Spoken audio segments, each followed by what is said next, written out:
everybody, how you doing? I hope you're having a great summer.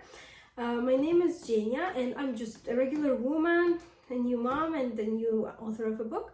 And the topic I wanted to talk about is not just excessive consumerism, right? But why do we even crave it? Why do we crave excessive shopping or excessive gaming or excessive food, like so sweet snacks or canned food, whatever. The things that we kind of should avoid and we know with our logical brain that we should avoid, and yet we go for it, right? So of course we can use our will strength and just say, no, you just don't do it, discipline, discipline, discipline. But then how sustainable is it? How long will we be able to stay strong? For me personally, I can stay strong for a while, but then at some point when I'm at one of my lows, maybe I'm not feeling very well or I'm upset about something or drained or whatever, right? I probably snap, right? So I was thinking about that. I was self-reflecting because honestly, a few years ago, I noticed that I had more things that I needed, not just more things that I needed. I didn't remember I had half of them. That's the thing.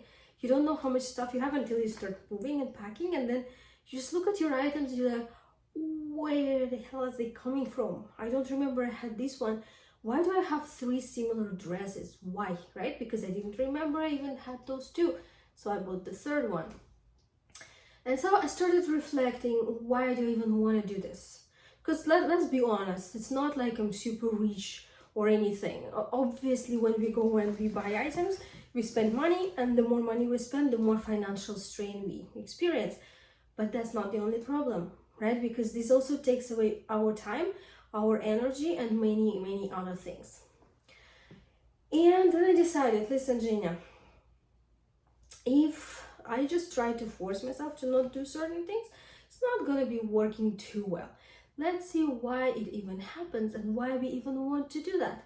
Because with our logical brain, we understand we shouldn't be buying, dress number 37, whatever, shoes, whatever it is. We shouldn't be maybe gaming for 7 hours. I'm not a gamer, but I'm just using it as an example.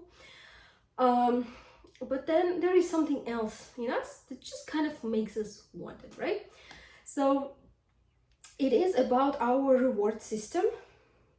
Basically, we all need that gratification, those emotional rewards, whatever you call it.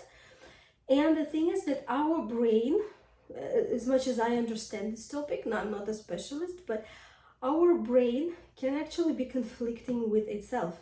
As in, we have this logical brain, prefrontal cortex, right? And then we have limbic system. Our limbic system is responsible for survival, right? So it has to be quick. It has to be fast. You don't have time if you see a predator in the wild, right? Like, you don't have time to stand there and think and analyze, what? How fast is this predator? Is this really a predator? What are the chances of me being attacked by this predator? You don't have time for that. You have to literally go into fight or flight response, right? So run or whatever it is, or face it, depending on the situation. So therefore, our limbic system has to be fast because it's responsible for our survival. But our prefrontal cortex takes its time, it's kind of slower, and it's responsible for long-term decisions, for logic, for analysis, right? Whereas limbic system plays an important role in our reward perception as well. I'm simplifying it here, okay? I'm not a professional neuroscientist or anything, but it is kind of how it works in a very simplified way. And so what happens is that our limbic system kicks in first, and we want something, we crave something, or we want it now, right? In the moment. And our prefrontal cortex is like, no, we don't really need it. We don't really need it. But by that time, we already really feel that urge. We want to buy something, or we want to do something, engage in some kind of habit that is not particularly healthy or useful. But, that feels like a very, very strong craving. And then we regret it later, right? When we come back home and like, why did I buy this useless stuff? Now I'm like $500 in debt or whatever. Or I could have spent it much better than that for something that would actually be more useful or bring me more joy. And so what should we do with that? We cannot just say, okay, you know, like my limbic system, shut up.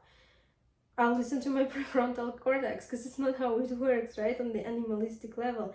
So we need to look into all these little different reasons and all those different little hacks to kind of stop even wanting it that much. And in one of my next videos, I'll talk more about different mechanisms, about different reasons. I actually dig pretty deep into this topic in my book called High on Life, Not on Stuff. Well, I'll be more than happy to discuss quite a few of these topics here with you guys on the channel, and I would be happy to hear back from you, because I'm still work in progress. I'll be honest, I'm not perfect. I'm not an example of a minimalist or somebody who's just always listening to the logical brain. I'm working on it, and that's why I want to share what I know. I want to share what I learned, and I also really want to hear from you what you guys think, and I can learn from you 100% as well. So have you ever been in a situation where you know you shouldn't buy something, or you know you shouldn't consume something in one way or another? Maybe you know you shouldn't be sitting by the screen for like 10 hours, but you just kind of can't stop. You really crave it, and then you do that, and then you regret it. So what is your take on it, and how did you deal with it? Thank you so much for your attention. It's very nice to meet you, and I'll see you in my next video. Thank you.